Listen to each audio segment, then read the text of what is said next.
Uh-oh. Elle attend la validation dans son oreillette. Et c'est là qu'elle se dit que tout ce cirque est allé trop loin. Peut-être qu'elle repense à la capsule Orion lâchée depuis cet avion qui tournait devant San Diego à 20 000 pieds. Ou peut-être qu'elle en rit parce qu'il n'y avait pas de vapeur d'eau. Il nous parlait de plus de 5000 degrés pendant la rentrée dans l'atmosphère. 5,000 degrees Fahrenheit. Et pourtant seulement 1000 degrés dans l'eau, ça donne ça. Peut-être qu'elle a vu qu'ils avaient oublié le logo NASA sur le module. Ou alors elle repense à Reed Wiseman, qui nous disait que c'était la première fois qu'on envoyait des hommes sur la Lune. This is the first time we're going to send humans to the moon. Uh-oh. Ils sont tombés à 40 000 km/h, 24,000 miles per hour. avec un ralentissement 4G. Et Wiseman répond comme s'il était dans son salon.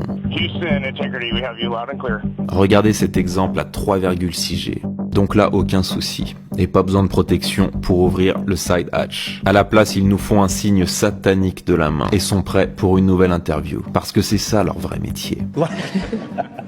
Comme l'a dit Sean Duffy, ils viennent de Central Casting, American astronauts that are on that flight, they're right out of Central Casting. une agence spécialisée dans le casting de figurants. Parce que les astronautes sont des acteurs. Alors soit ils sont très bien payés, soit ils sont menacés. Mais dans tous les cas,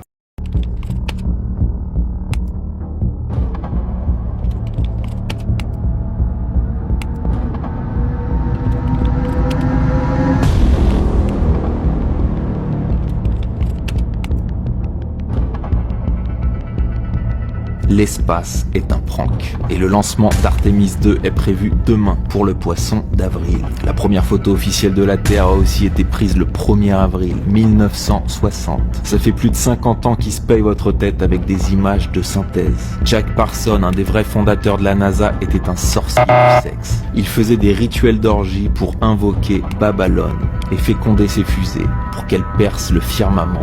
Pour eux, c'est un rituel de renaissance et de domination. Une fusée est un phallus géant. Le lancement est une pénétration cosmique. Et la Lune symbolise le cycle féminin.